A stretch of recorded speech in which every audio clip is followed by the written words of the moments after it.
Last time it started out, I just realized there's a vacuum in the background. You guys are okay with the vacuum in the background, right? Does anyone care if there's a vacuum in the background? Anyways, welcome to episode 172, Security Talk Keybase and some business stuff. Yes.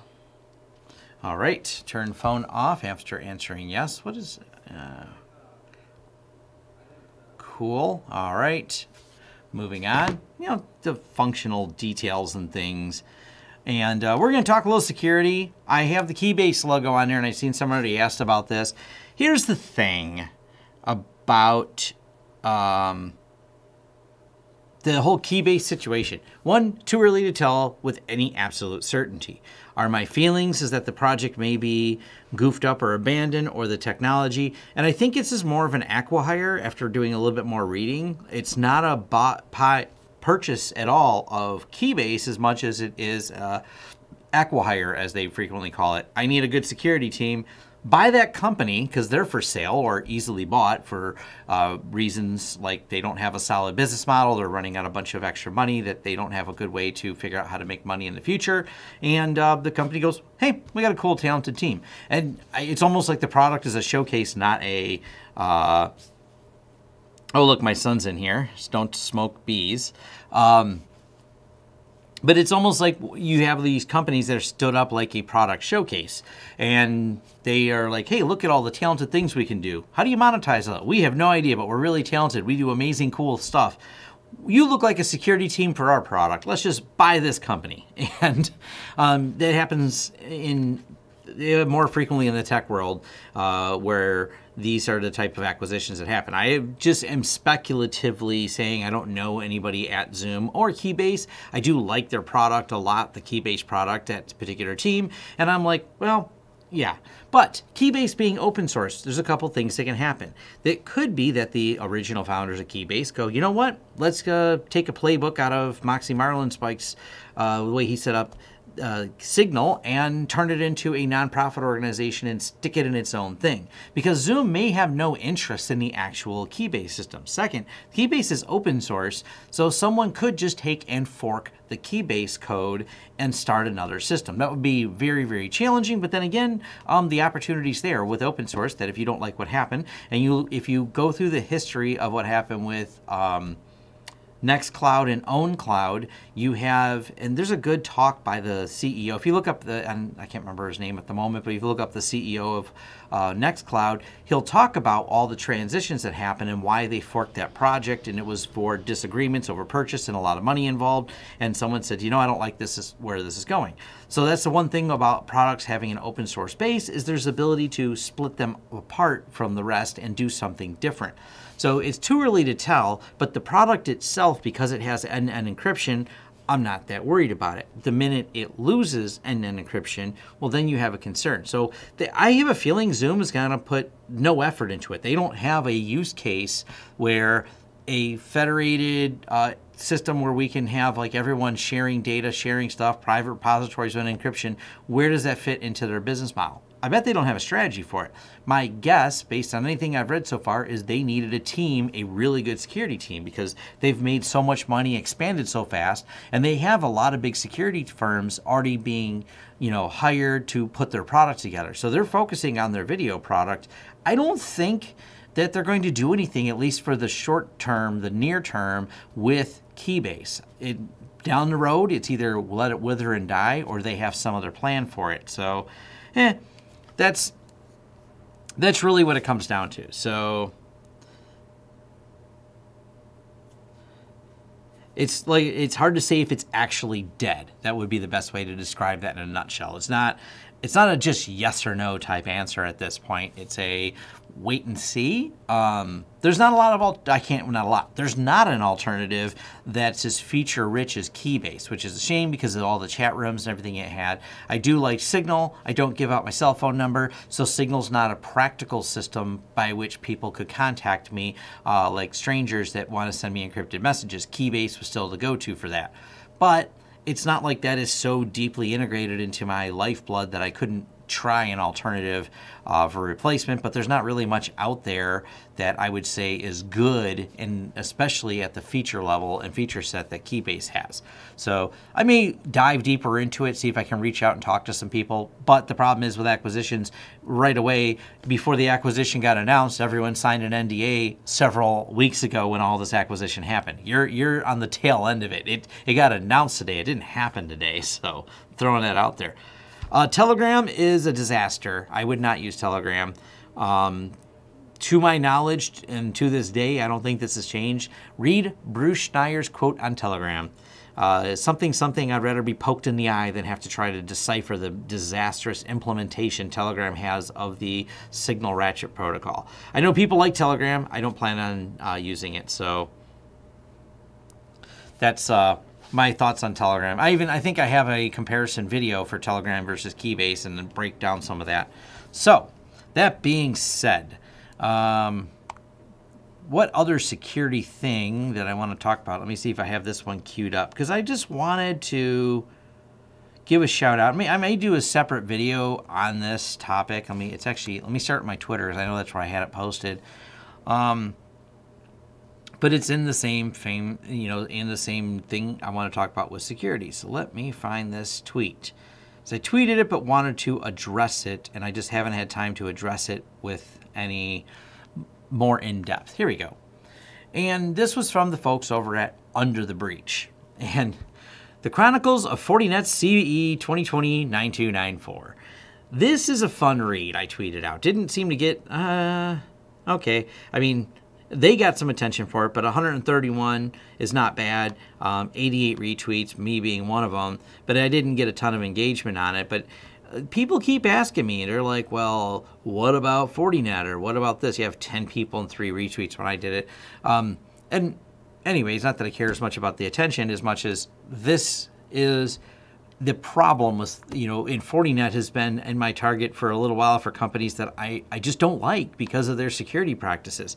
So I've done a video where I dove deeper into Fortinet and their follies of their CVEs. And yes, before you go, but Tom, they're a big company. You're just trying to judge them by the number of CVEs.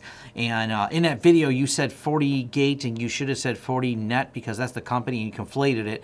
And, those are the arguments I got out of there. And I'm like, no, I said it very concisely, and I'll say it concisely again. The type of breaches they have are embedded passwords and embedded cryptographic keys.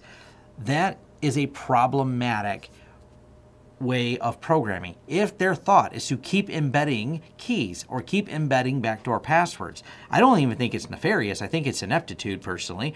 And being that those are the types of CVEs they keep having, it's a problem with their fundamental way they think of security. You can't tell me you're a security company that keeps embedding passwords and you have multiple CVEs across your entire product line that do this. And back to what we were talking about over here, that's what this is. And, clear all the messages real quick. It's just my wife. It didn't show her number. The problem you run into is it's a mess of them trying to contact and how hard it was for them to get in touch with Fortinet, how Fortinet had an absolute lack of response, and they even have things like the Reddit post and you can see the people in the Fortinet Reddit are really unhappy about this, about wait, there's another big flaw in our Fortinet system. They didn't even have a post about it. They just link, oh yeah, by the way, people can get in there. And another person going, yep, we got hit by this back in January. And it's basically the ability to get right into a Fortinet with some type of vulnerability that they're being very vague on. They're being very, not diving into any of the details. And this is just crazy. Like, you take the same concept, take a firewall company, such as Sophos. And I did a video about it because I thought Sophos did such a great job on, getting ahead of things. And what do I mean by that? Sophos got out there, and what they had decided to do was when Sophos, I gotta close all these windows. I realize I have too many windows open. Sophos got ahead of a problem they had with a SQL injection. They documented it, they dove deep, they explained it, they patched, they notified clients, they put a blog post, they broke down all the details, and then even after they first had the patch, they still, for the next several days, kept updating the blog post with whatever new information was out there. That's getting ahead of it and talking about the breach. You look at 40net in all their product line, 40 mail for this one. You just put 40 and put a product name behind it. It's kind of like Apple. Everything, you know, whatever. They similar naming scheme of simplicity, but that's not the point. The point is constant levels of security and obscurity of how it happened.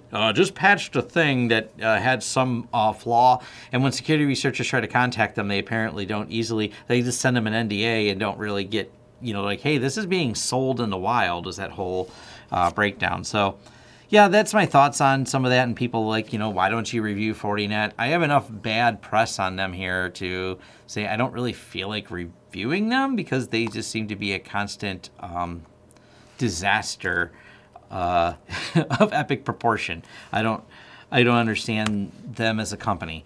Cisco, and I've covered Cisco, they've had some real disasters as well, so that's a whole different thing.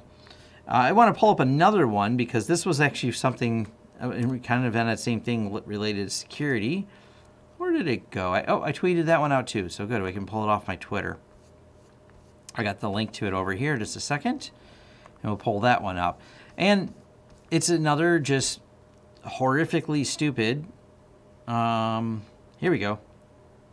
And this has been a repeated thing. We've talked a lot about this on how they got hacked. And yes, we're going to work on getting that back and getting to a regular schedule if we can on that. But credit card skimmer masquerades as a fave icon.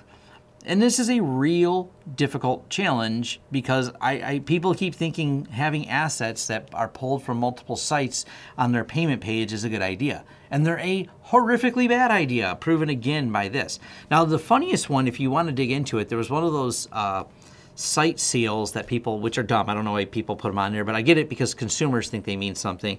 Oh, this site is secured and verified secure, blah, blah, blah.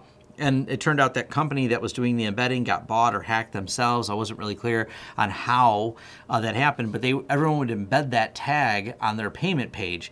Well, by embedding that on their payment page, they were able to switch what actually landed on their payment page and use it to grab credit card numbers and steal it. Same exact concept of asset pulled from somewhere else, and on here you're able to change it up and drop that information in here and then start stealing credit cards again. And it's like a facepalm and trying to get security right. Security's hard, and it's one of those things, like, it's hard to do videos on it because I know YouTube has some challenges if I talk about certain things. And me and Kyle, and I'm actually wearing a Hunter Slab shirt today, me and him have had some conversations. Like when I flew down there, I did a video with them, and we talked about some of the challenges he has had direct interaction with YouTube on getting his channel off the ground because he talks too much about security, and he's shown things on there trying to break down hacking things, but they think he's talking and showing how to hack people as opposed to trying to inform people how not to get hacked. And they keep, you know, knocking down his channel, which is why I don't do as many videos on that. And it's even why the how they got hacked is on a separate channel as well. And I've said the word hack enough on this that this video will probably get demonetized because YouTube, you know. So, I decided against 49 on a very recent survey of solutions at my company. Of note, several requests contacting through their site meant zero response ineptitude. Yeah. It's messy. I don't really have an opinion because I haven't used the XG firewall. My only opinion is that they got ahead of a security problem. Now, I mean, as someone pointed out in the comments on that video, well, they didn't get ahead of the fact that they had a SQL injection, which is something they should have been testing for, and they actually had that available on their web interface. So that's concerning from a security standpoint that they had a SQL injection, but they got ahead of it. And security's hard, and I don't know every little bit of the circumstance against the way their interface works. You would think some fuzzing or some critical testing would have found a SQL injection, but that's fine line right there. I'm not going to just call them out on that because, well, you know, any company has security issues at some point when you're building, especially security products that lots of people are testing. But it's exactly the reason I'm so hesitant to switch to any other firewall vendors besides the ones that we've been deploying and have trusted for a long time. So I don't have anything against Sophos. As a matter of fact, I have more respect for them for getting ahead of the security problems. I thought that was really good.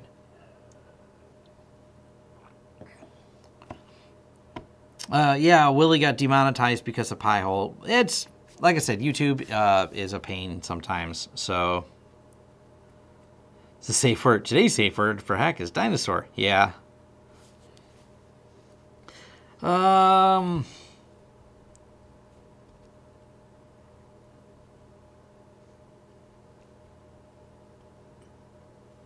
So, like I said, I don't think Sophos makes a bad product. I don't have much interest in switching to it.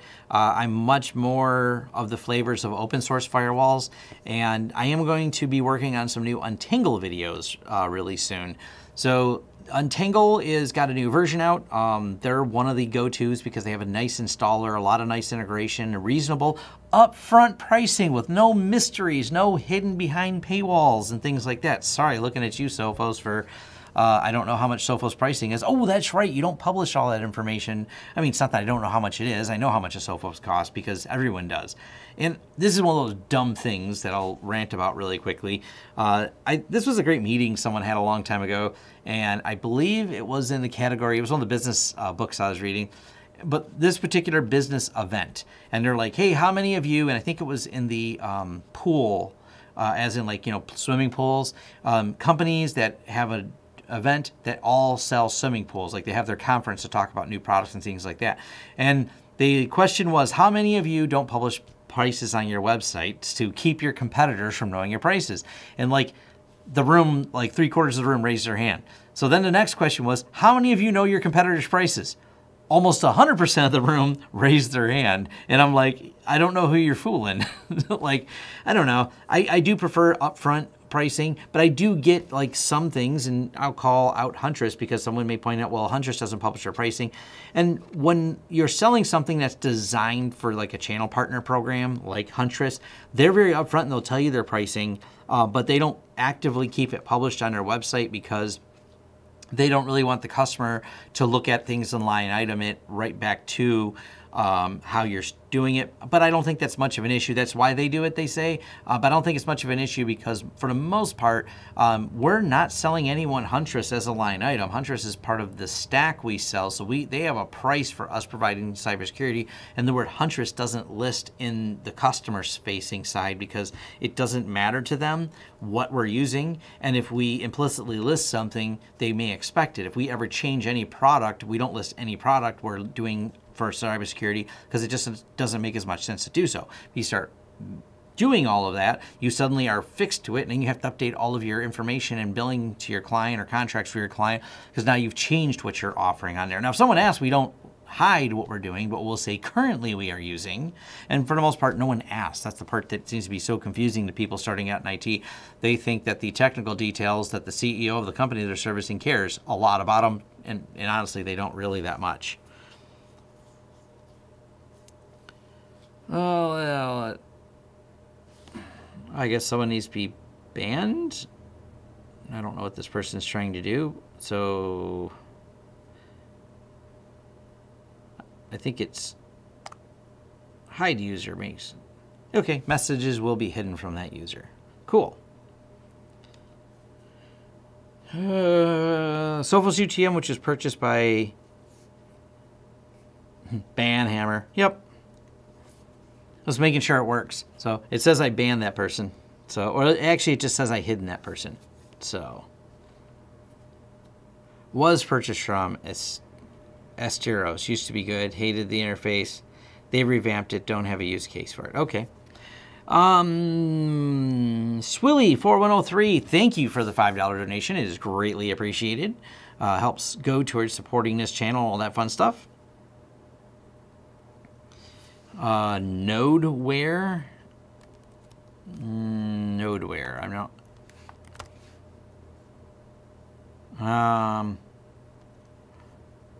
Is it open source? Probably not. There are so many.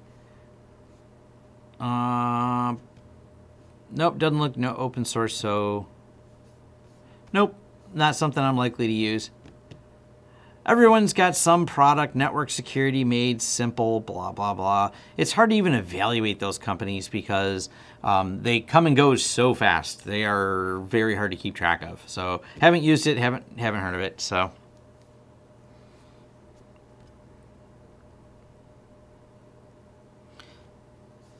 the Damots one I think I've heard of. I always lean towards the open source ones.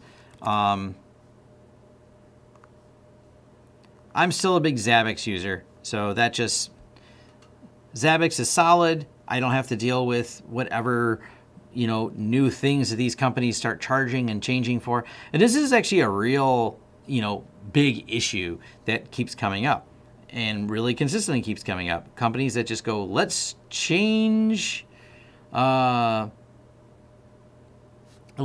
pricing. Let's change that free portal's not free anymore, or the pricing went up over here. Oh, we decided this, we got acquired and now we're quadrupling our prices.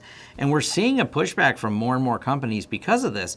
UniFi's actually such a smart in their market position on this. Hate UniFi all you want because they're like, well, I don't get the best customer support. Well, no, I'll agree with you on that. That's leave it to the experts. That's where we come in. We have, they created the middle market that we service of setting up and deploying Ubiquiti. They are not as automated, but for that expense trade, you pay less money. You want something that just works? I mean, Rocky, hey, they just work. You're going to pay a lot in license fees. You're going to pay for that recurring dashboard. And we keep pulling more and more systems out from people who are just going, you know what, this dashboard, that's expensive. This seems to be hitting our bottom line, and all we want is just Wi-Fi in here. And this is where companies like UniFi are really, ramping up. This is where more open source, I think, is going to keep penetrating the market because everyone sells everything as a service. And at some point, companies are going, man, my outlay of money and I can't predict it. VMware, there's a great example. XCP-ng getting more popular. VMware is going, we just changed license fees in December, and people are going, you just screwed up my budget. Now I can't buy as many servers because I just have to pay more money for my VMware stuff. This matters a lot to these companies, and it has them really looking at things. The development team is growing fast over at XCP-ng. Things are going really well for them, and it's because of VMware cranking up the license. So VMware, if you're listening, double it up again. I like seeing this more open source usage, so double up them license fees again. Another 20-30%. I think you guys could use it. You're clearly, after dealing with your support, oh yes, you probably need to put more money into that support team. So charge more for that software. Yeah, You Can Book Me is great. So I see Malcolm mention that. It is good software. What's my thoughts on Aruba?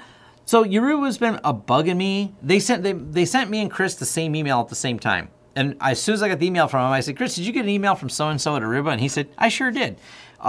Chris said yes and reviewed them. I don't know. I had no passion for it. Maybe I'll review it because people keep asking me, but I'm not going to use it. And I like to review things that I use. And I guess maybe I could review things that I don't use. That seems like less of a review to me. And because of that, it doesn't feel like a good idea to review something that I'm not actually going to deploy. Now, back to the things about Aruba. Like Chris said, if you watch Chris's video, it's solid. He did a good job of it. They have a pretty decent product for a really reasonable price, except you rely on their dashboard. That's the problem I don't like with it. Now, they have a free dashboard, but there's been other companies that had free dashboards. And if you remember Mesh Central, when that was free, yeah, go look for it now. It's not free anymore. And everyone kept telling me they were so superior to UniFi. And all those people are now going, oh my gosh, they're charging me to use my own equipment that I was told I would have a free dashboard forever that now doesn't exist because I don't even think they grandfathered people in. They were going to, and someone said they don't anymore, so I don't know whatever happened to the whole Mesh Central dashboard for those products. They're paid product. Datto acquired them, if you're wondering what actually happened to the company. Datto bought them, and now they charge for everything. Aruba, there's two challenges. One, you don't have, Aruba's an HP company, and HP, I mean, love or hate some of them. They have some good products. They have some bad products. But the reality is you're now subjected to the whims of the people who write that dashboard. If they decide that next year or in 6 months from now that product's obsolete, then your Wi-Fi turns off. Now you just have to scramble. Now, how do you feel telling your client that? You know that Wi-Fi that works great, that you're not having any problems with, that you provide free Wi-Fi in your library for? Yeah, you're going to have to buy new stuff for me and install it. And they're going to go, that's interesting. Maybe we'll look for other bidders because you sold me something that I have to now replace that seems to be working perfectly fine. And that literally happened to how we picked up a project like that. Well, they didn't want to go with the same vendor again. They go, we're being forced obsolescence. We don't have any problem with it. It works great. And they were forced into obsolescence of a product that didn't have any problems because the dashboard wouldn't support the old version anymore. And they're like, this is stupid. And that's one of the reasons I'm not big on companies where you can't self-host or manage them locally, and that's why I like UniFi. Sorry, it's kind of a niche we're into, but that's my thoughts on Aruba. I don't hate the product, but there is a lot of issues on there. ESXi free is too limited for a lot of stuff, so. But yes, you can use ESXi, the free version, but you can't scale to the high-end features on ESXi free. So if you want all the bells and whistles, you got to buy it. Or I've done a comparison video for, as a matter of fact, I should do another one because I've added so many features to XCP-ng.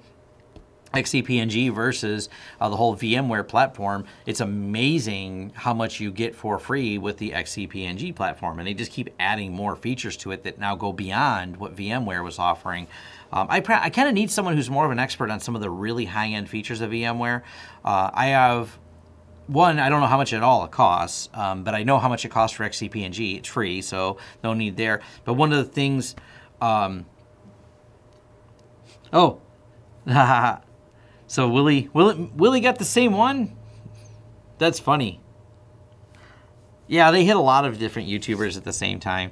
If I reply, I can get one for free. That's the bonus. You know, using my influencer influence to get free stuff, you know. Which I hate saying that. I mean, I know the technical category that I would consider some of the stuff I do as influencer, and people do send us product.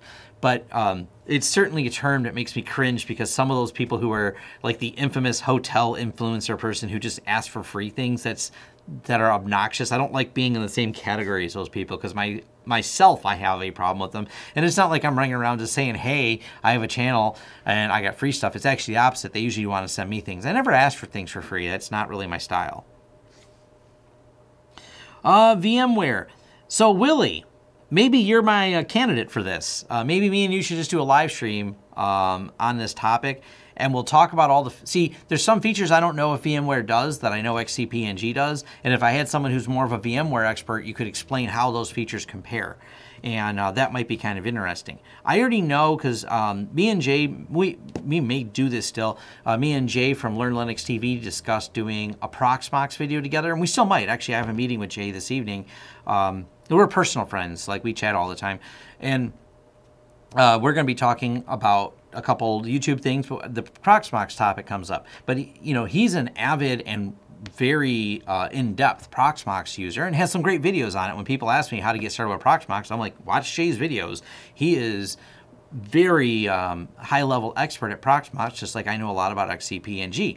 That being said, I already know XCP-ng has way more features than Proxmox, but XCP-ng is more... They're not looking at Proxmox as a competitor. They're directly going after two companies, Citrix and VMware. Now, Citrix, they've just destroyed. Like, they own Citrix top to bottom as far as that because they're the same product, essentially. So if you already had Citrix, you don't have a reason or excuse not to go to XCP-ng because you get everything that you get with Citrix plus more. So there's no comparison because they're based on the same hypervisor with the same upstream being pulled. So XCP-ng is far superior to Citrix. But you know, VMware has been around a long time. They have a massive product, and as they're no joke. I mean, they make a really solid hypervisor. It's just all closed source. So yeah, Willie didn't go with XCP-ng. You chose over. You know, no accounting for taste there, Willie, but that's all right. We forgive you. So Hyper-V is very limited. Yes, we've actually started to see. I just don't know enough about Hyper-V, but it doesn't take much to know that Hyper-V doesn't seem to have the feature stack compared to other more mature hypervisors. So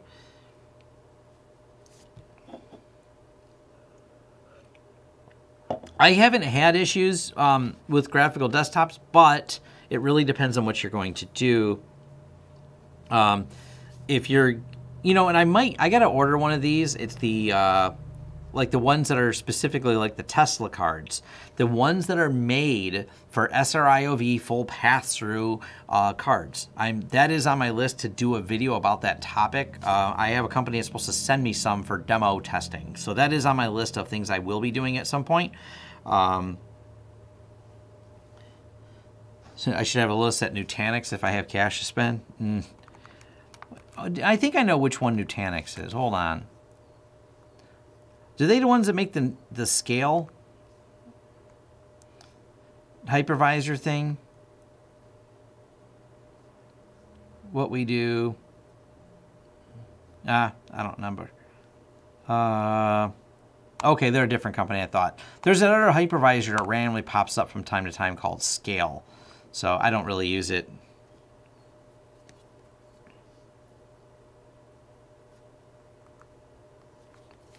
How would I position XCP-ng versus VMware? I guess that it's in fully open source, modern hypervisor with being fully open source and no licenses, but offering amazing support. So yeah, I guess, you know, are you asking me to sell you on it? Usually the price is at least one piece of the starting point. The other one is stability and scalability is really solid with it. They have a, you know, when you look at the way you scale out an XCP-ng machine and all the features, bells, whistles, snapshots, the Delta backup, the fact that, and this is where you can have more cost savings with something like XCP-ng. Everyone likes different backup utilities. One of the really popular ones is like, we'll use Veeam as an example. So everyone's like, oh, I really love Veeam and I love this. Well, this is like foreign in the XCP-ng. They're like, oh, those backup things, neat. They're all built in and inclusive.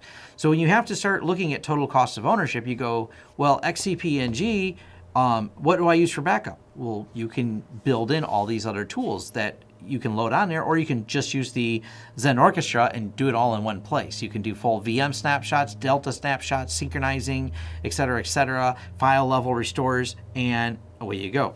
So the fact that you have all those options built in without having to buy third party makes it an even more compelling offer, I think, when you're trying to compare the hypervisors. So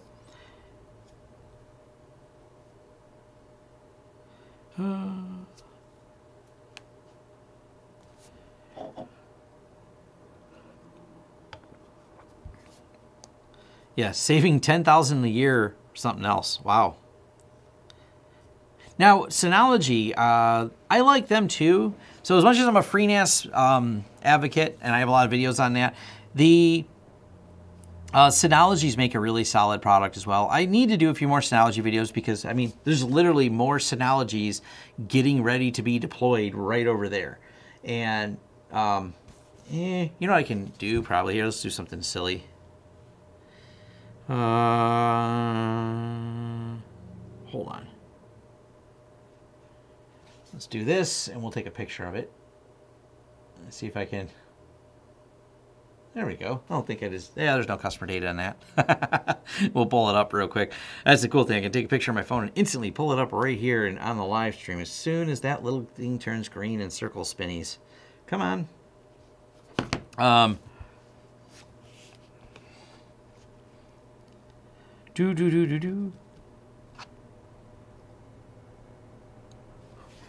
I haven't had any Windows 10 problems with it, but of course we have nice hardware. So we've got Server 2019 running fine in it. We've got, there we go. Here we'll switch to this little view. This is what I see when I look over there when I point. This is the messy part of the office at the moment. See. These are all the this is how we get things ready. So that's actually a client project ready to be delivered. You can see some phones over here that are upside down. You can't see that there's some Synology NASs. I thought I could see them. I'm looking at something else. They're all on the other side of this. But we package these up and get a lot of these things sent over to clients. This is kind of like what it looks like when we're doing some of that. What else was there? Oh, we'll talk about this in a second. I do have some pictures that I can share that I can talk about a few other things. I'll make sure there's nothing else in here that's... There we go. I don't need that. All right, cool. Everything else in here is fine to share if I have to. Anyways, back to the topic.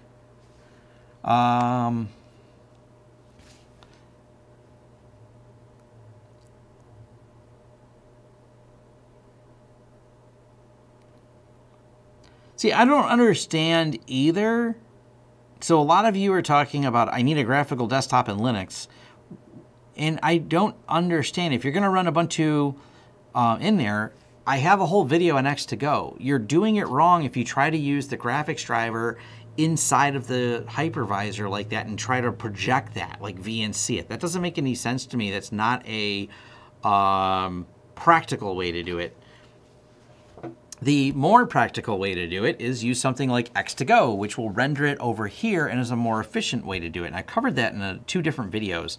Then you don't have to worry about the limitations of running the local hypervisor.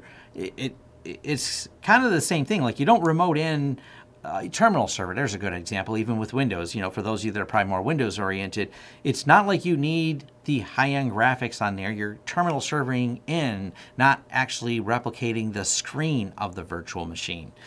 So that's a better way to do it. So I think some of you may just be doing it wrong or doing it in a way that doesn't make sense. I don't know. Not to me, at least. Speaking of Pop! OS, I love Pop! OS. So that's probably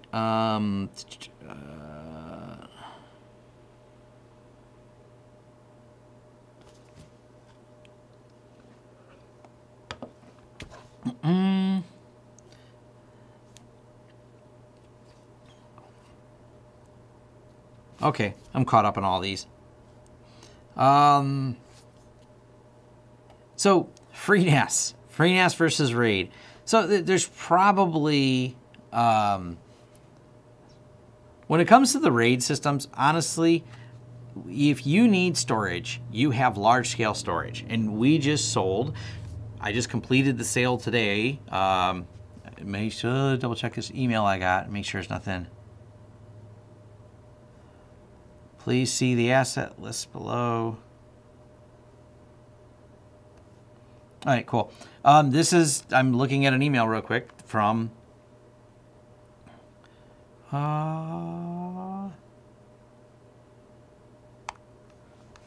anyways.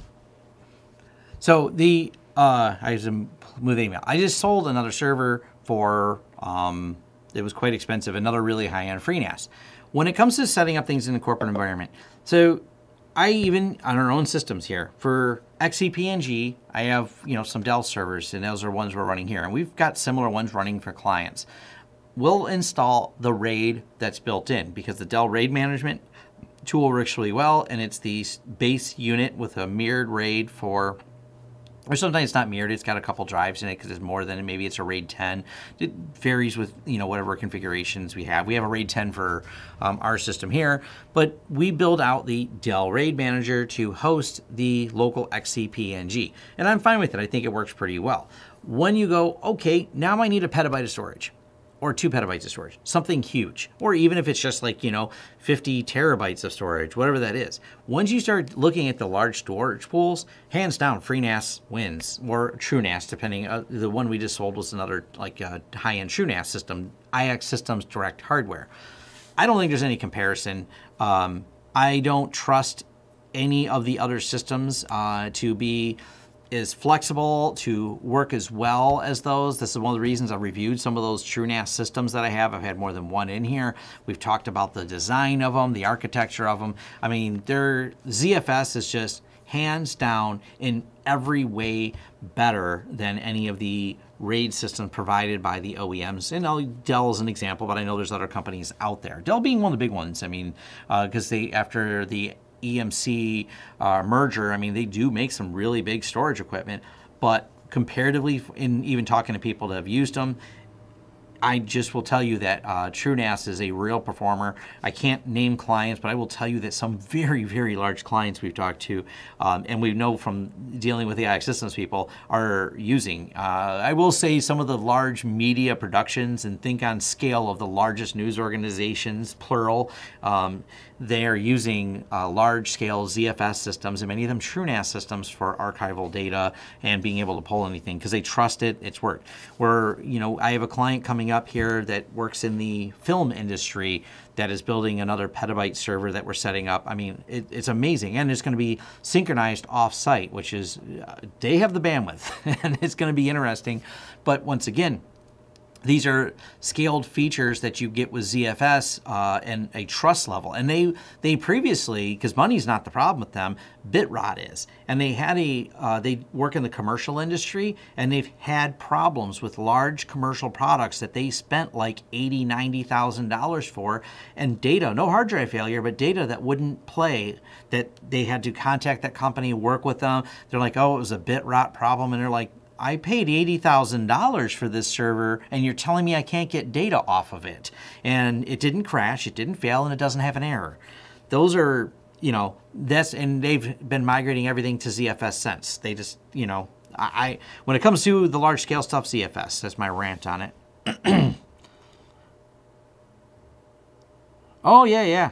Back in the day, VirtualBox. Yes, with PHP VirtualBox with some scripts. It works great. It's still a pretty neat solution, and it's unfortunately a product that got abandoned. So,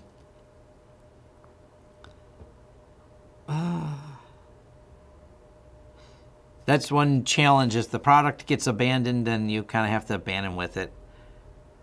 Gluster is different. Now, Gluster's not natively a file system. Gluster goes on top of something.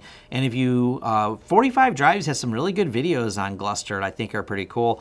So if you look at something like Gluster, you can build Gluster on top of ZFS, and it's a pretty solid option. But once again, that's a different use case because performance with Gluster is different because it's the way the file is distributed, it's a little bit different.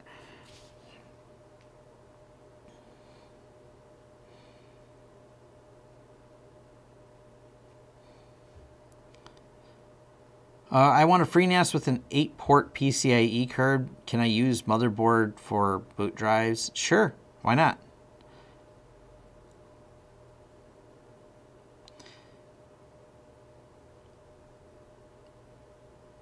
Oh, 5 to 10 terabytes, RAID Z2 all day. I don't have a reason not to use RAID Z2.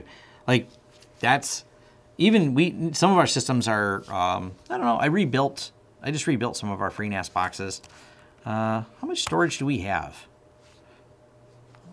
Before I share it, let me log in.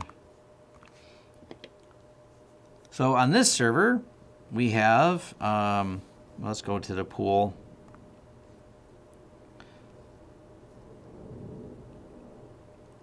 .9 terabytes used, 9 terabyte free.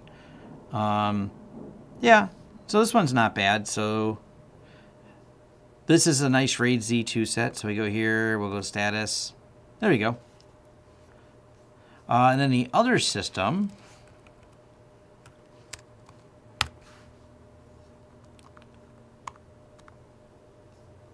log into this one now. This one's got about 13 terabytes. This is actually the backup system, so it starts at this one, and most things get cloned over to this one here. This one's slower. This server is old, and it's funny because it's like, I want to keep it running out of spite. There's a video you can find on this system somewhere where this is our rigged together Freenas system we built a long time ago, and we just rebuilt it again because I wanted to change the layout of the drives and just wanted to format, clean it out, and put it all back together. But someone told me that the parts I used in it, because I used consumer parts, it wouldn't even last a year. That was about 5 years ago they said that, but you know, it was when I first got started in YouTube. I've had this system for a long time. So I keep it running out of spite with its 4 threads it has going. It's not a performer in terms of that. It actually has really fast speeds overall. It does have a 10 gig card in it, but it can't even do the full 10 gig because the bus on the board, because it's an older board, only can peak out at like 4.5 gigs. But whatever, it's a great backup box with that much storage. So yeah, Z2 all the way for that, and Freenas all the way, no problem. It's, you know, it gets the job done.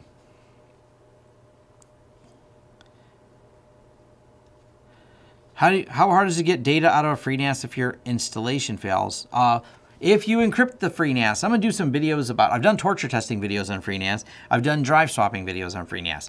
It's ZFS. ZFS is a standard, very well documented standard. So you can take a destroyed Freenas, provided, this is a very important part, I encourage everyone to encrypt their drives. People are bad about backing up the encryption key. So your ability to recover it is 100% dependent on whether or not you backed up your encryption key. So if you built a Freenas system and you said, I'm going to encrypt it, and then you instantly lost that key, I'm sorry, you're not recovering anything. That's it for you. So, but that's by design. That's the kind of security you want. Unfortunately, people in poor process. If you have the encryption key, great, you're all set. I can take and recover your ZFS, provided you have all the drives. If you lose, you know, RAID Z2, you get 2 drives of redundancy in it, great, you're all set. You got the encryption key. If you're missing one of those drives, I can do it. Once you're missing another drive, well, this is with any RAID array. If you don't have enough parity to rebuild the array, then you don't have enough parity to rebuild the array. That's not a Freenas thing, so. What's your recommendation for an MVM M2 storage server? I don't know. Buy a TrueNAS one. So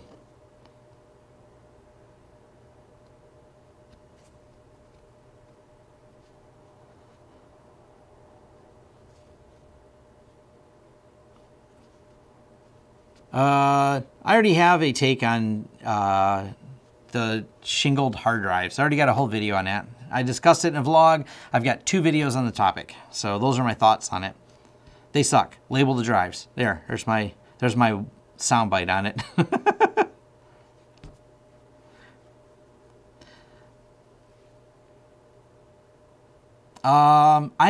I've done a video on recovering Freenas. They've changed it a little bit in the newest version. So I am going to be working on a video of how to recover a Freenas system.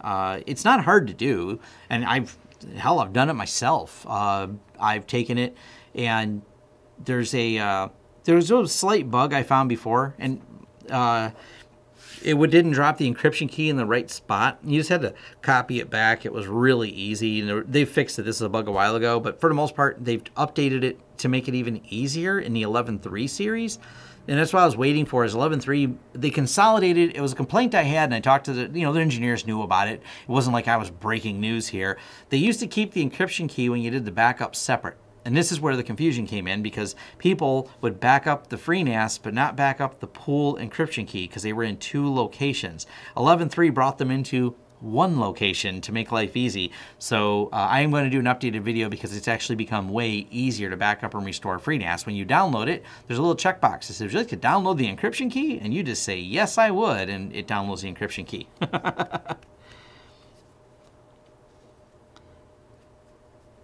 Have you used ZFS Linux on a Linux distro? I mean, if you want to do everything by hand and do it manually, go ahead. I mean, it works. Freenas is nice because it automates all of it. It has a nice UI that you can easily set up all of the things in Freenas versus, yes, I mean, you could always write it from scratch and build a ZFS pool on Linux and load Samba and manually configure the Samba stuff. I know how to do it. I've done it for years. But you know, I kind of like the ease of use I get with Freenas. So comparatively speaking, I think Freenas makes it easier, but if you got time on your hands to do it all manually and you prefer to do that for either the learning experience or just your comfort level, then do it that way. So that's the best way I can describe all that. Doesn't putting them in the same place somehow defeat the purpose of encryption? No. And let me explain. There's 2 different types of things. You have the general encryption key. The reason you would do the general encryption key is, let's say I have a hard drive and we have one of our, this SCSI drive from a long time ago. This is still sitting on a table from last week's live stream. So let's say you have a hard drive that goes bad in your pool, and I have a warranty on said hard drive because it went bad. I pop it out of the pool. the encryption key is not on the drive. It's stored wherever the Freenas boot pool is where it's stored. So the Freenas boot pool has the encryption key. I take one drive out, I send it back for warranty. I now am not concerned about any data on this drive because I know it's fully encrypted. Now granted, one drive is not enough to really rebuild the parity of any of the data, but now you just removed any of that concern. Part 2. If you really want to be secure, and the way we set our system up is, what if someone stole the Freenas? Because like you said, well, the key is within the Freenas, and what if someone runs off with your Freenas box?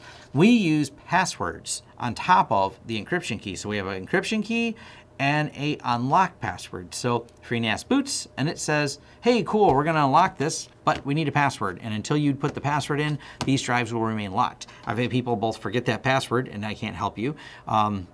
Or if you forget the key that you have to download and you have the password, same problem. You have to have both. So our key does remain on Freenas. Our password remains somewhere else. So anytime we reboot our Freenas, yes, and someone complained about this in my forums, well, isn't it a pain having to put the password in every time we restart? Sure is. Security and convenience are at odds with each other. So I'll leave it at that.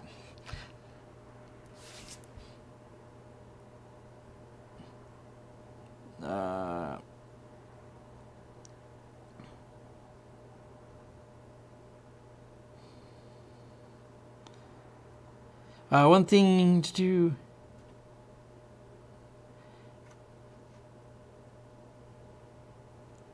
Yeah, setting up, if you're doing SMB shares on Linux and you want them auto mounting, there's challenges you can have with that. FS tab, like he mentioned, was definitely an issue there.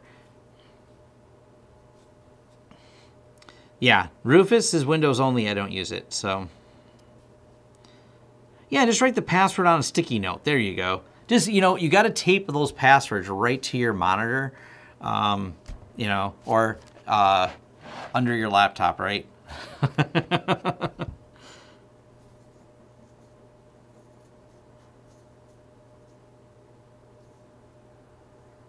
Yeah, there's, I mean, under the keyboard, that's a really good place. I mean, look, this is where all of our passwords are. This keyboard, if it ever gets stolen out of this building, man, it's going to be rough because this is how we, you know, we can't log in anything without the passwords that are written on the underside of that.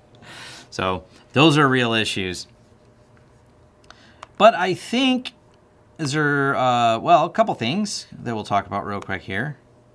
Now we can jump off topic because there's like 271 of you. First, smash or bash the like button. It is much appreciated. So it helps the YouTube algorithm let us know that, you know, people should be watching this video. So if you guys could take a second to do that, it'd be much appreciated. Oh, root passwords, man. I mean, you don't really need to write the root passwords down. You just, you know, make them admin, and it's just way easier, root and admin. Or 1, 2, 3, 4, 5, 6.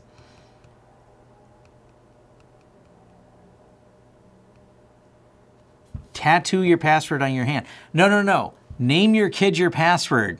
Looking at you, Elon. Name your kid your password.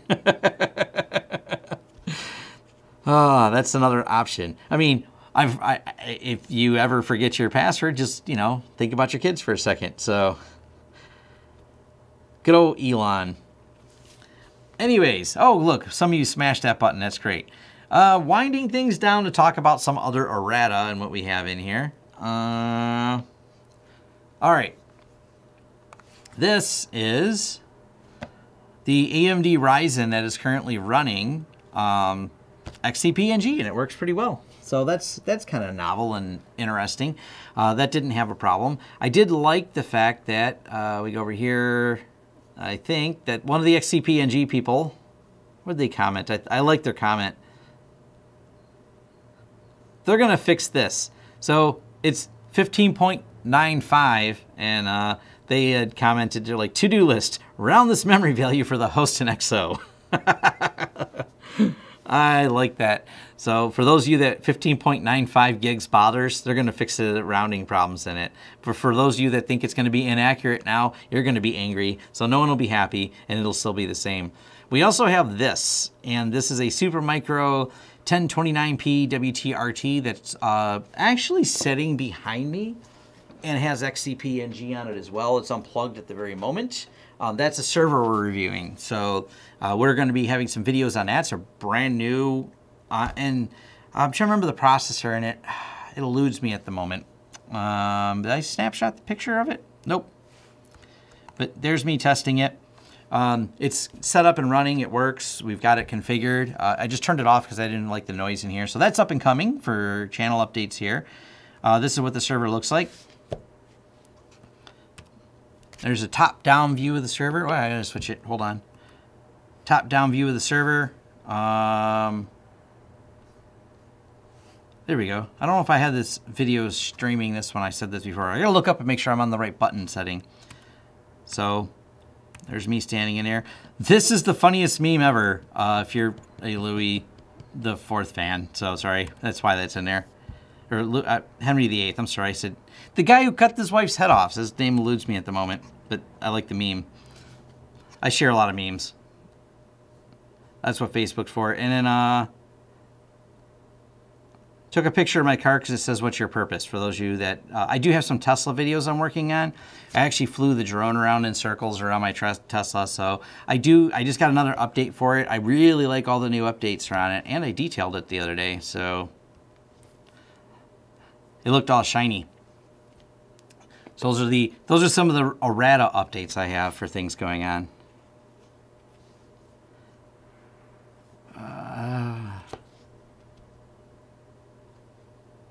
Put the password in RFID chip. There you go. Different GPU reviews. Well, I'm going to be specifically doing like the Tesla cards and things like that. So it's going to be interesting.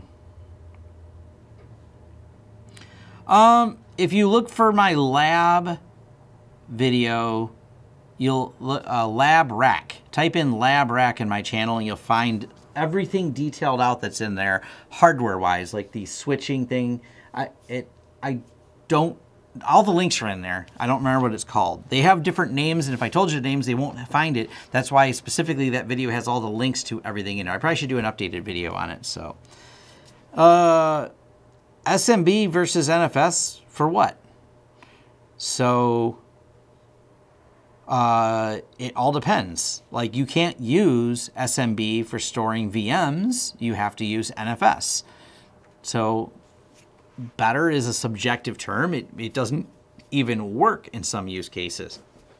Now, my video editing, I do over SMB, even though it's Linux to Freenas, I do it over SMB. But I could do it over NFS, but there's some comparison videos. For the most part, SMB is fine and fast. It works really well. So for file sharing, for the most part, you're going to want to use SMB. For general file shares, that's just kind of the go-to system for it. Henry VIII, thank you. Someone said it.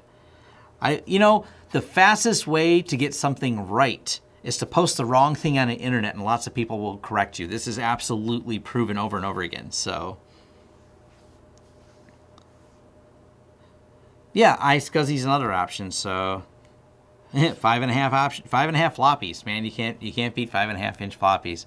So, yeah, I have a video I'm working on about the wrap on my car and everything else, because what I want to show is this wrap is from last year, and it also was already survived a Michigan winter.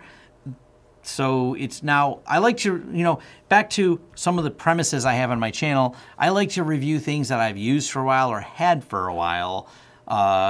And I think it makes more sense to me to do the review after I've had the wrap, not right after I got the wrap. Like, hey, did it hold up? Did it fall off the car? And if you can tell by these couple photos I have here, it looks great. I got it done like in August or September, I think is when I got it done.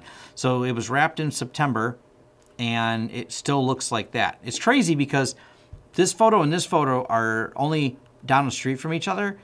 The sun set a little bit more, and you can see how much the car changes color. That's what it looks like when the sun hits it, and that's what it looks like when the sun doesn't hit it. So it's kind of funny. What else was I going to share?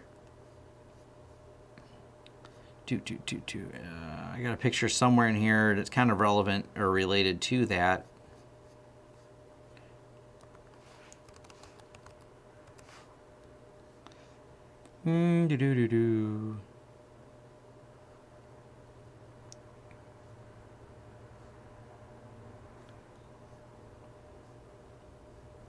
Oh, there we go. That's what I was looking for. Yes, I drive it in the snow and everything. Hence the reason I wanted to bring that up is this is what it looks like when it's snowing out. I took a picture of it, and I was playing with my camera on my phone. I wanted to see how it took a picture in a parking lot. This is actually me on my way to work. My office is actually right over here, just behind the car. This is the Lowe's parking lot behind my office. But yeah, you know, that's back to the fact that it holds up. And I do want to talk about the fact that what problems I've had with the Tesla, things like that. So I want to do an updated review. I still love the car. The problems are extremely minor with it. So, but they're relevant. The fact that I did have a problem, one of the cameras did go out and they fixed it. So there's that. Actually, this should be deleted. Let me delete that before I go any further. All right, cool. Back to the chat.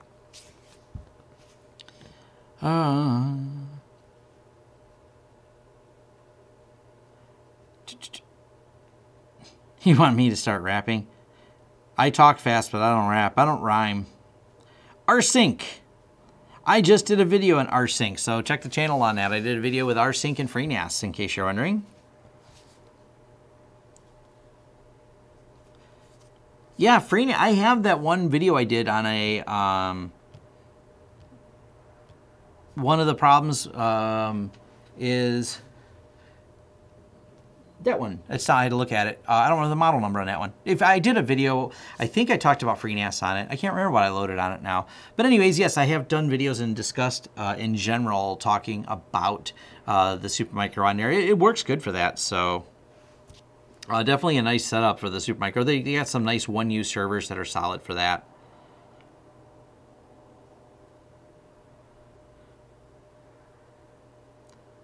Yeah, the car's a lot of fun for sure. I think that's is there any other questions people have? I ran out of other stuff to talk about. I did a business video for those of you wondering too.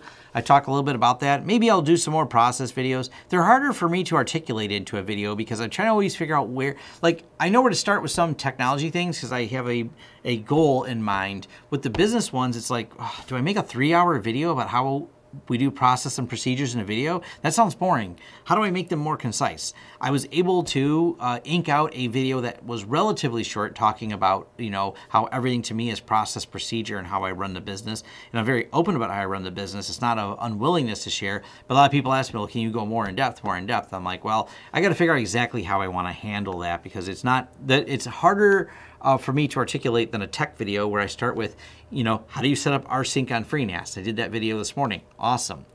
I will be doing, and I'm working on a project specifically for a client. I don't know if he's watching right now or not. For Mini.io, I don't know. I'll pull it up. NIO. So this is a pretty neat product, and it's actually what Freenas uses for S3 buckets. So this is high performance Kubernetes native object storage. So it's kind of interesting. It's a distributed S3 compatible storage platform, and it works on Freenas, and you can put it in a jail. So it's something that I'm setting up and playing around with. Customer has a specific use case, and I'm seeing if I can make a duplicatable jail and script it. You know, it's interesting. What is their pricing on there? If you use the open source one, it's free, but they do have 100% open source. This is one of the reasons I like it. It is an open source product, has ability to get support and everything else. But so far, it's a pretty slick product. It does run inside of a jail inside of Freenas and creates S3 buckets, and has a way of doing distributed S3 across multiple servers. So it's probably going to be a video coming out of that. Because if you didn't know, Freenas already has S3 support. By the way, the S3 support Freenas has happens to be with this particular tool. So I started setting up the tool because the goal the client has, and I understand it, the one challenge with Mini.io, you can build bucket keys, but you can't build a key per bucket. So let's say I want to use this as a backup repository for a bunch of customers. Well, let's use, I brought up Veeam earlier, so Veeam's an example, MSP360, the Cloudberry product. There's another example. You want to have your own S3 repository and you have your own Freenas. But from a security standpoint, you don't necessarily want one customer having everything in one, well, all your customers in a single, you can do it and create different buckets, they would all share a security token. So that's kind of a general no-no that you have two completely separate companies. Even though you're encrypting the data within them, all your buckets are shared with one single token.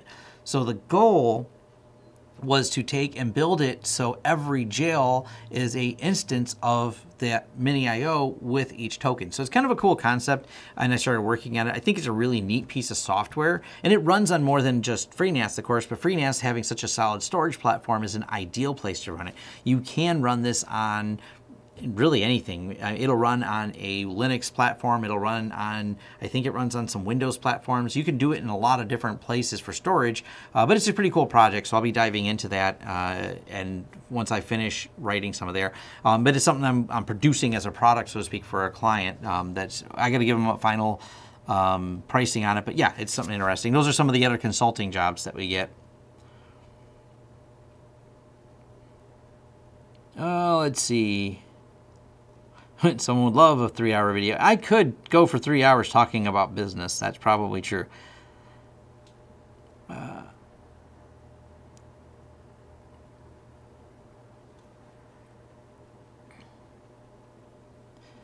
You want business backups that automatically stop ransomware from being backed up. I don't know how you do that. Wow, quite a few of you like a 3-hour video about process. That's interesting. Backup with a snapshot, great way to beat ransomware. Yes, I've got a whole video about ransomware and Freenas. You type in ransomware Freenas on my channel, I go into and I have an explainer of combating ransomware with Freenas. So, yeah, any backup solution with versioning is kind of the way to go. So, can you back up files on Synology direct to MSP360? I don't know. I don't think they have an option. But by the way, MSP360 doesn't handle storage. They're storage agnostic. So MSP360 is the backup software, not the storage software. They keep that as two separate items. So that's not really a correct question. The question is, where should you back up your Synology? And you have to pick a storage endpoint that works for you.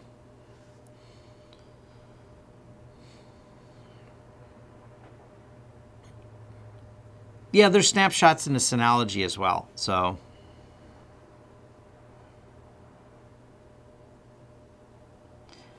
systemd timers kind of replace cron jobs. No, I like cron. I know cron. Cron I don't think is going away anytime soon, so I don't have to learn new things. There's occasionally when I'm stubborn and I'm just used to using cron jobs, so I will continue to do so. I don't have a... Oh, good old Marcus, my son is in here. How's the pizza going, son? Let's see if he answers that, if he's really paying attention. He's not paying attention. UniFi SSH for all devices. I don't know if that's a question or a statement. Oh yeah, you can, I see you're answering someone's question. Okay. Good. Because he called me, he wasn't sure how to reheat the pizza for some reason. Ooh,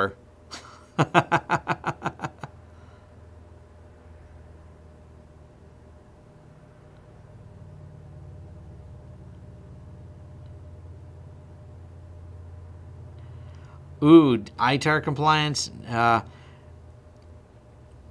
I'm not going to dive into ITAR compliance. It's no, compliance is always, so much of it is stupid. I know it's so well intended. Here's my thing with compliance. I could probably just rant about that as a big picture. Compliance is so well intended, but someone checked all the boxes, passed the compliance, passed the auditor, and has a terribly insecure product. And welcome to 2020 and companies getting hacked. So it's such a complicated topic, and I don't want to sound like I'm someone who's skirting compliance in any way or suggesting that people should, because I don't. But it's one of those things like I especially PCI compliance, I've dealt with so much stupid on there to make auditors happy that didn't make anyone any more secure. So we happen to not have any clients using SMR hard drives because we bought them higher end and pro hard drives, so it was a non-issue for clients. I haven't really dug into year backup. I haven't had a real need to. It looked interesting, but not interesting enough for me to really dive into it. I don't remember the documentation being great. And sometimes if they don't have great documentation, it has to be a really compelling product for me to try and reverse engineer their documentation to try and fill in gaps on it and things like that. It just has to be a compelling product for me to do it. And I remember looking at it and going, yeah.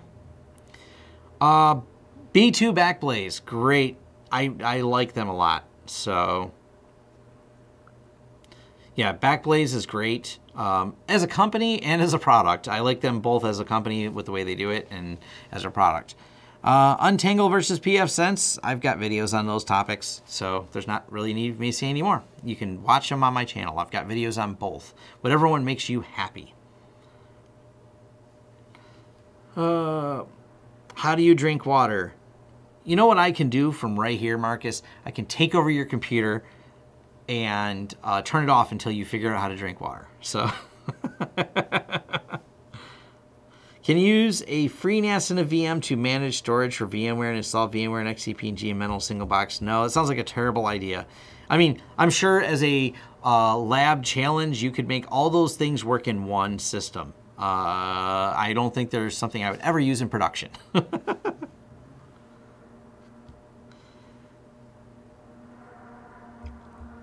People always have some crazy ideas for stuff.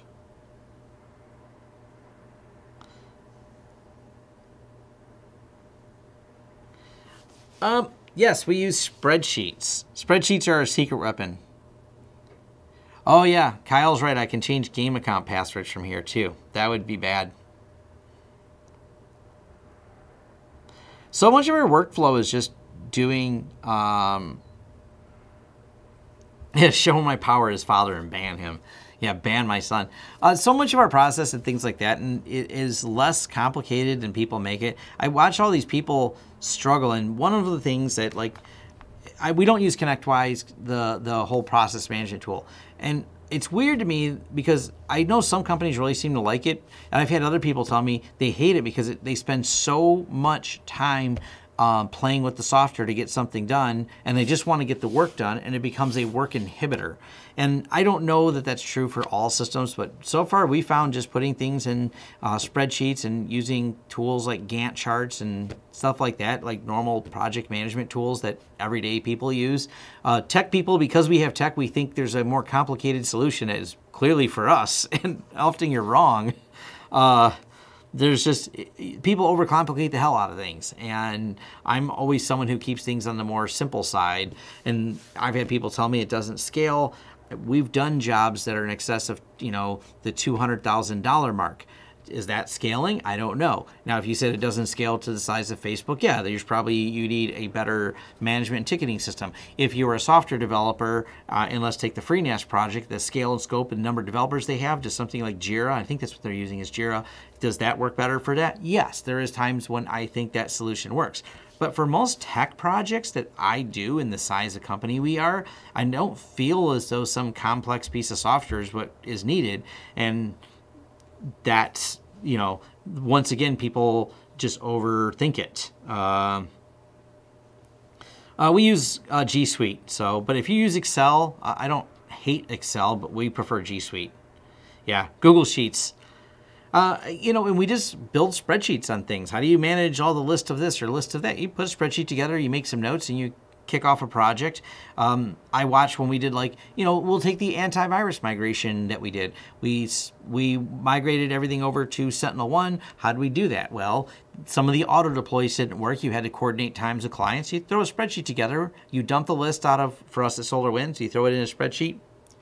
you make a list, you make some columns, what's done, what's completed, you grab sections of them, when did you talk to the person, when's their computer available for you to log in, because it's going to take a couple reboots, so when the client's not working, and it's obviously a moving number, boom, boom, boom, you have a process in place that you just put in a spreadsheet, and you can just filter for things not done, and then you can even put a count at the top for how many systems are not done versus done, and transition dates, and there, done. You've now circumvented buying some convoluted task management system with one single spreadsheet that you shared with the people involved in the project.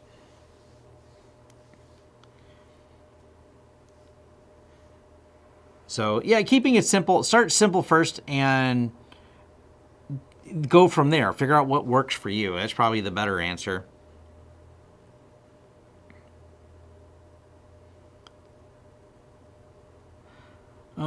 In getting people to use it. Yeah, getting people to actually use, oh, you got a fancy ticketing system and you expect people to use it. Good luck. That is a completely different animal altogether. Yeah. And here's the problem. You put people into a ticket system and you thought they would get smarter. they still, you know, smashed their iPad, stuck peanut butter in the charge port, and the ticketing system didn't solve any problems. It just put the information in a new place instead of the email. So instead of an email full of gibberish, I have a ticket full of gibberish and peanut butter stuck in a port. In reality, it wasn't the ticketing system that was making you facepalm about dealing with the problem. Or the email you get from a client, like, we've all been trying to open this phishing link and none of us can get it to work because this stupid Sentinel-1 program keeps telling us not to. There's no ticketing system that looks better for that kind of face-palmy thing that occurs, or an email, or the phone call that came in. It's still, you're still face-palming. You didn't solve it.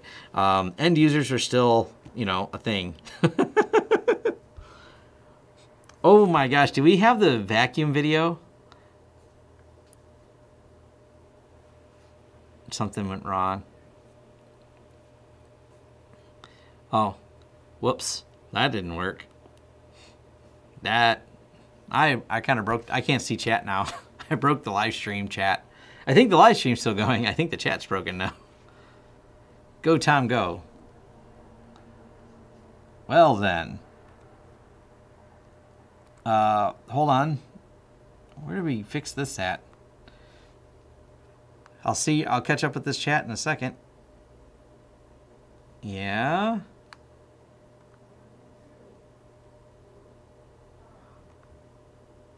There we go. Yay, I'm back. Well, this is back.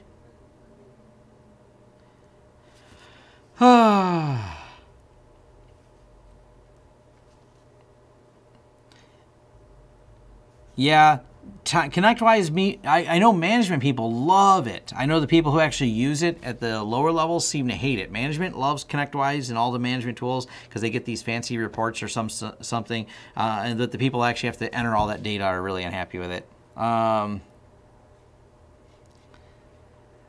pfSense is literally, Netgate is literally the team writing the BSD implementation of WireGuard and contributing code to it. So they will do it when it's ready and when it's secure and not before. So it's going to be a while before that gets integrated.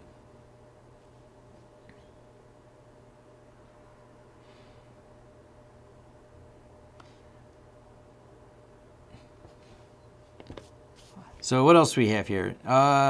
Zero tier, I don't know if I'll ever do a video on hosting yourself. It's a neat concept, but I don't know. I looked at it and said, I don't know. A hosting video on it, people seem to ask for it, but I don't know that I have enough. It's not something I'm going to use, so I don't know that I am going to implement it. Maybe one day, but I don't know. Do I want to play Borderlands? Yeah, I mean, that's actually what I would do as soon as me and my son will go play some video games together. I don't have a use case for Pulseway. I mean, here's the thing. Everyone, in the MSP space, the managed service provider space, I will tell you, arguments over the different RMM platform tools sound like Linux people arguing over, arguing about Linux. And it's like, what distribution, or I like this desktop. The reality is everybody hates their RMM tool because all of them are trying to wrestle the beast that is Microsoft. Use the one that you know and are comfortable with, because no matter which one you switch to, it will disappoint you. That is something we're pretty confident in.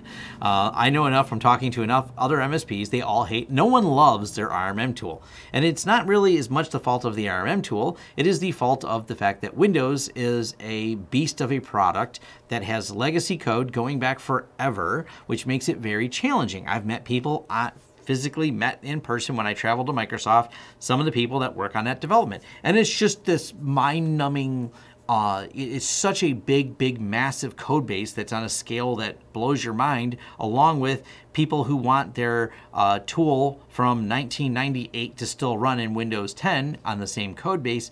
It is really hard to patch. It's really buggy. And all that cascades downstream to, yeah, Windows Update just removed all your files. That happens. So that's why no one really likes any of their RMM tools, because they all try to wrestle with the beast. And when Microsoft a few years back made a bunch of code changes to the way updates work, everyone was enraged at every RMM tool, blaming the RMM tool. And I met someone who worked at the time for, I think they work for SolarWinds. I was at another tech event, and it was just funny. They were like, yeah, we got blindsided by that. Microsoft changed the way they distributed updates and changed the way they did the numbering on the back end, and all of us didn't get like a good heads up on this. And that's why they were at the Microsoft thing, to try and get some answers.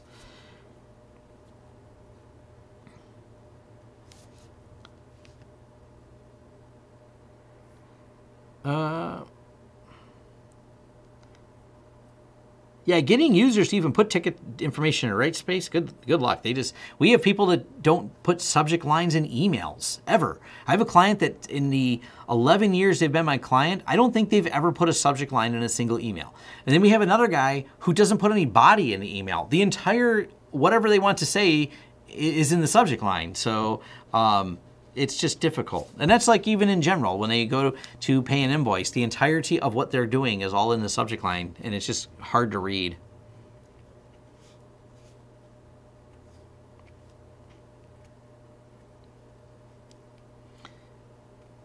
Yeah, Windows Update breaks Cisco VPN. Not surprised in any manner. I'm actually somehow shocked. No one's asked me about this, and I think I tweeted it, and I'll cover it real quick before we get to the end of the show here. This is also hats off, good security, and don't worry, you're safe in terms of in terms of what happened. And now I got to move my head. I made my head too big, so now you're not gonna be able to read this. I should put buttons for that. Anyways, this is a write-up and debrief from the folks over at XCP-ng on what happened with some servers being attacked with the salt stack vulnerability. Now, this salt stack vulnerability, they were just caught up in the web of salt stack problems. They have completely moved away from it. But once again, kind of back to that security topic, people ask me if I've seen it. Yes, I did. They break down everything of how they do their DevOps, and they're open source. None of their actual source repositories were affected at all. And of course, they have snapshots because, they're the XCP-ng people, so they're able to quickly roll back systems. But it is a good detailed write-up on a security incident, how they responded to it, how they mitigated it for it not to happen again, and how they decided to get rid of salt stack into their system. And I sent it to one of my security friends, and he went on a rant about just how bad salt stack is from a security standpoint, and how many problems he's had with salt stack over the years, and hates them a lot. So because of problems he's had, and why he moved his company away from salt stack a long time ago. So, yep. Oh, let's see. Yeah, subject line, body of email, it's just a mess. Would you use Torch Portal instead of StreamYard? Why would I do that? Tom versus one? I wouldn't verse myself on Wendell, but Wendell's great. I do talk to Wendell sometimes. I like Wendell a lot. He's great. Great videos, level 1 text. He's a wicked smart person. I have no idea what Touch Portal is. I'll look it up real quick. So, what's Touch Portal? Are you macro deck remote? Oh. Touch portal, the Mac remote thing. What does it run on? Works with OBS. Get started. What do you need to get started? Download? Oh. You know, I wouldn't like that. And here's the thing. Let me show you. Without me moving, I could look down here if I want and look. If I had a thing that didn't have texture, I would. But without me moving, I can do this. And let me show you why. Let me face this to the camera. I know where the buttons are. So I can just jump between each of the buttons really quick to different setups because of the texture on the buttons. So I don't really have a need to use this because I have this little $59 USB thing that allows me to quickly switch without looking. So I'm not jumping over, oh no, I need to look at what I'm doing to switch. The tactile feedback I get from this, that would be harder. I'd have to look each time and touch the button on the phone. That'd be a lot more challenging, so it's not likely the way I'll do it. So that looks interesting, but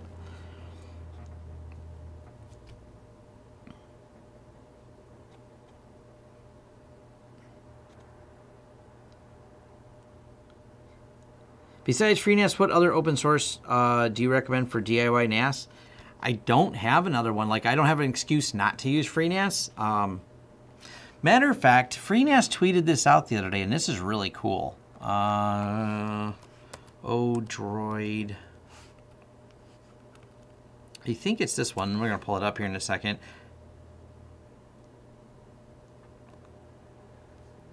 Could be wrong about which one, but I think this is the right one.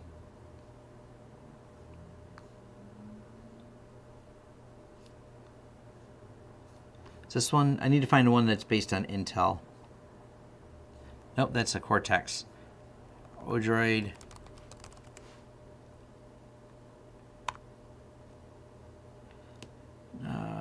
H2. Okay. This is the one right here. So this is the Odroid H2, and someone did a video about putting Freenas on this, and it's pretty slick. So honestly, this ain't beyond Freenas. It probably has some other things, but this is an Intel quad-core J4105 processor. So it's x86 based, and it's pretty slick. So this little box here, actually, because we got the memory chips right here. Let me pull it up. So you can put the memory in here on the bottom. Passively cooled. You got two network interfaces, HDMI. I kind of want one of these. It looks like they're out of stock for a little while, but I kind of want to play with one because it runs x86. That's what I think is really slick about it. So you pop in some memory. It has a display port on there as well as an HDMI, and away you go.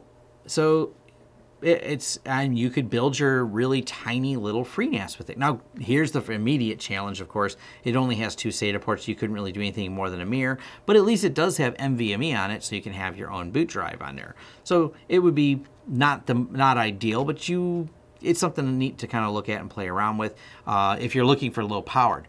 The one exception is there is a Raspbian spin of Open Media Vault, and we looked at it. We wanted to do a build with it, and it just kind of fell apart because the price, by the time you started buying all the parts to build it, and I know another YouTuber, I think it's called Nova Spirit. There's a YouTube video on building one of those Raspberry Pi, or not Raspberry Pi, but one of the other, yeah, actually it is a Raspberry Pi, and running Open Media Vault on it. But they also talk about how it doesn't idle properly. You have to do certain things to get it working. It doesn't make a high performance NAS at all. And for what you spent, you go a little bit more, or even if you have a used computer like my parts build I did for Freenas, you'll get substantially better performance and a better system overall for what you can find a used computer for. So that's one of the reasons I'm not big on some of the other ones. Oh, sweet. So my video on unbalanced ZFS pools. Yes. That's the secret. Now everyone knows you can do an unbalanced ZFS pool and how well it works. Yeah, I did talk. Sorry, John, I did talk about it. You have to watch the stream from the beginning to hear me talk about the whole Zoom thing. Home PF Sense Cheap. Home PF Sense Cheap is going to be the SG1100. That little box, $179. You can't beat it. Open Media Vault with an RPI 4. Yeah. Explaining Computers did that one too. So that's, I mean, it's kind of neat. I don't have anything against Open Media Vault, but those low-powered ones, unless you have really basic use cases, they don't perform very well, is the first challenge. And by the time you buy the parts, some of the expensive parts are usually the storage you need is the expensive part, not anything else. You may as well at some point just build the system.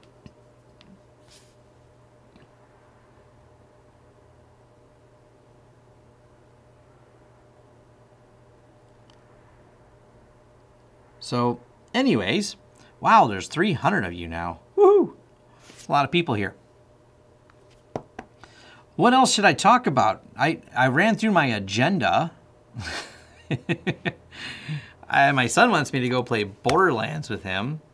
What I actually want to do, and I'll play some Borderlands, but until there's some new DLC, this is what I actually was doing, is this was free on EA Games, was Just Cause 4. And it turns out you can attach balloons to llamas, so I did. And that game's kind of fun. You just kind of wreck a lot of things, but then you can... I got an achievement award for all the llamas I attached to balloons. So I may be doing that. I don't play a lot of games. I find specific games I like sometimes, and I just keep playing obsessively one game. I don't game hop. I play a game until I'm done with it, and then I'm done with that game, and I don't always play it again. Borderlands is the exception because I bought the whole season pass because they already had 2 DLCs released, and I do like that game. And yes, I know that is where I run Windows. I'm backwards from most people. Some people play with Linux at home and have to do with Windows at work. We use Linux at work and play with Windows at home. So, Epic Games. Yeah, what did I say? Not Epic? Probably not. But, yeah, I do have a Windows computer for my gaming. Oh, who's here? Mike's dropping off extra memory. Oh. Destiny 2 DLC's on sale? Oh, that's interesting. I like Destiny 2. Oh, I said EA Games. Got it. I knew I said one of them wrong.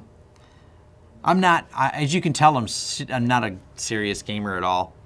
You know, I don't play that much. I play occasionally. I'm a casual gamer, and I don't feel like putting the effort into getting each game and troubleshooting it to run on Linux. I know a lot of the games probably will run on Linux, but there's always these little quirks and headaches that at the moment, I mean, I know there are other people like Jay who have done videos on this, and I know Proton works pretty well, and I know that you can load Steam on Linux, but if all the games, I don't have, yeah, I'm just not going to take the time to do it. Do you have a question? Or? Nope, I heard talking games. Oh, yeah. No, I'm just saying how I don't really play many games. Oh. So. Borderlands and The Division. Yep, Borderlands and Division. Those are my games. And right now, Just Cause. So, until I'm finished with it. Once I'm finished with it, I'll never go back to it. I don't care enough. I don't play games twice usually. I do, you know, I got to admit, Diablo. I might revisit Diablo. I do like that game.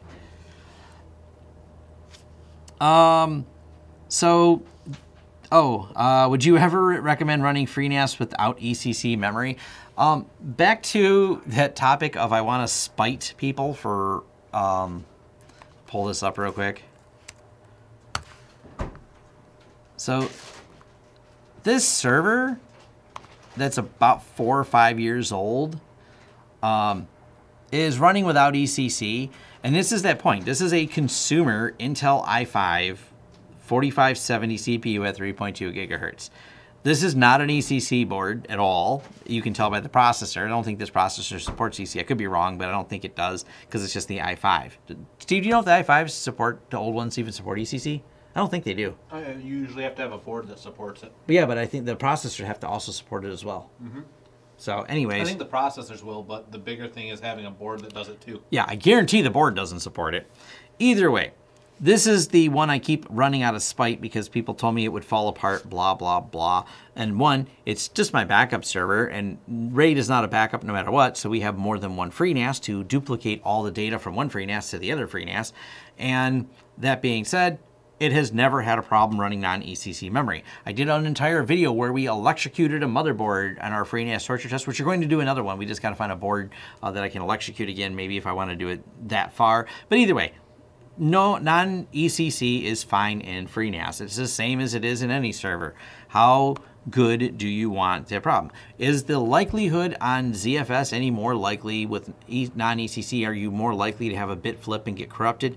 Not really. Not more than any other file system. Matter of fact, less than other file systems. Statistically, ZFS survives faults better than other file systems. So you're actually more likely to survive a fault in a file system on a ZFS that has a non-ECC memory than has faulty memory than others. So ECC memory is generally going to be, because it has the error correction in there, it's really solid for servers and what you're going to find in servers, but it's not necessary. So, i3,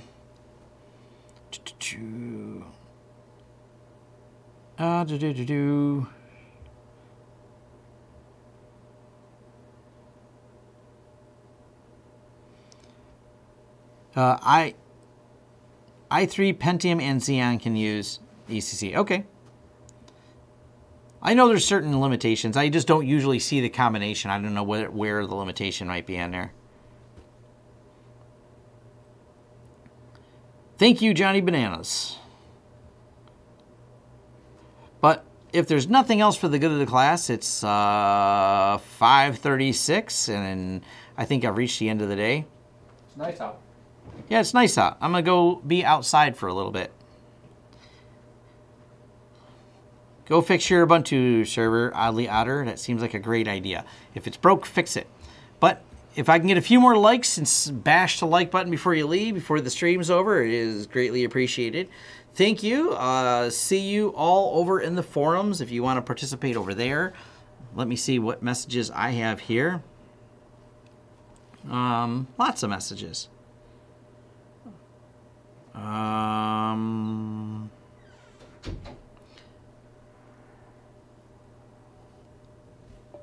already sent over the notification and tracking number to him. This is what I actually do most of the time in my job. So, is sent in, I type thanks. I send a lot of emails. That is the part of my job that is kind of a mixed bag. Anyways, I got to get back to doing that. It's like I need to do it for the business to move forward, but it's the one function. If you watch my business video, I don't spend a lot of time in the business, but I do spend a lot of time replying to emails. It is one of the functions I do a lot in this business, so, Oh, is the, less structured discussion. I forget, we have a Discord. Eric's been in there more, so I'm in there less, Eric's in there more. So I need to go in there more and be chatty with people. It's just hard because people want me to answer questions in there in an unstructured manner. I go in there as I have a minute, and then someone pops a question and go, oh, did Tom go away? Yeah. When's Tom coming back? Next week, probably.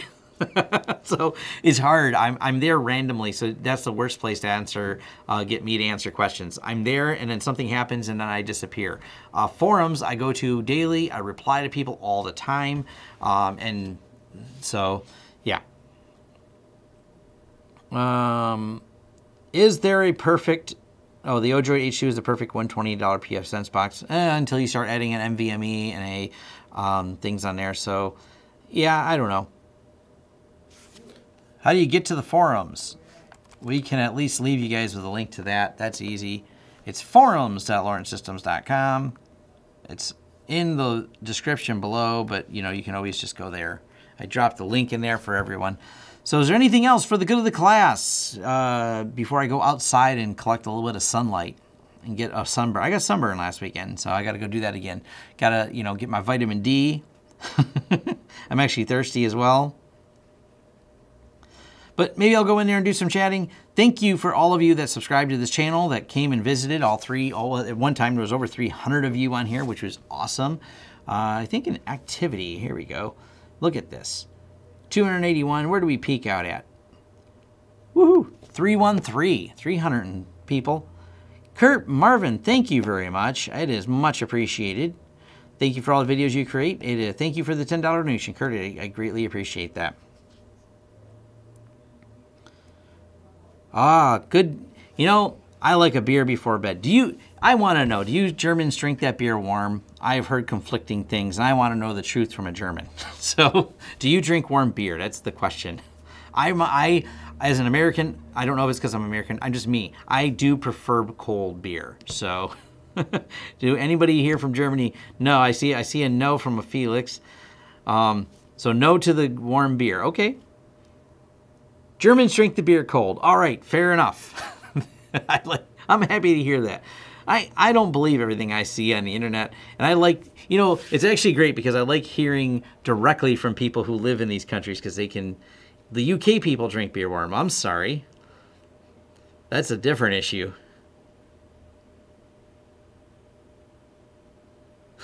Warm beer is something leveled at us English. Okay. No warm beer in Bavaria. Fair enough. Warm beer is worse than cold coffee. All right. Well, thank you for answering my questions on that, 'cause that's actually very helpful. Beer in Belgium. Oh, all right. Yeah, I think beer in Michigan is better. We're going to throw that out there, but I'm going to leave you guys at that. And Belgian beer is pretty good. I'm not saying you guys get it wrong in Belgium. I'm just saying we got a lot of good beers here in Michigan. So,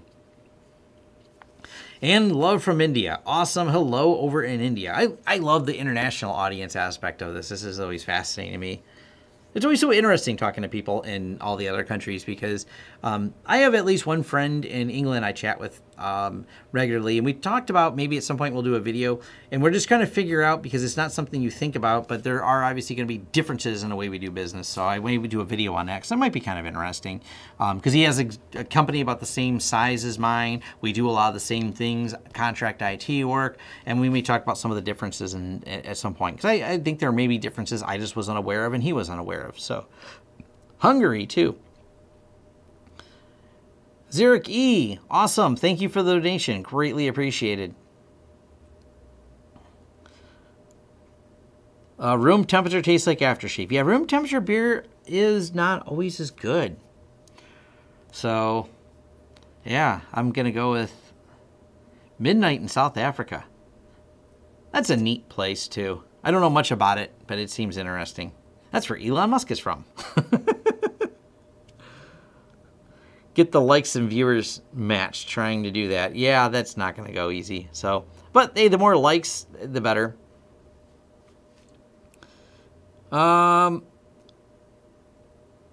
Give you business idea. I have no idea. I don't know. Fix stuff and charge people money for it. That was my business plan. I'm going to fix computers. I'm going to charge money for it. And here I am. There you go. There's the business plan. All right, well, thank you very much. We're flattening the curve because I keep saying I'm going away, and I haven't gone away, but I will go away, and then the curve will go completely flat, right? So thank you, everyone, and I'm going to press this little button, this button here. This is the one that stops. It's the middle one. So if I press this one more time, that'll end the stream, and thanks.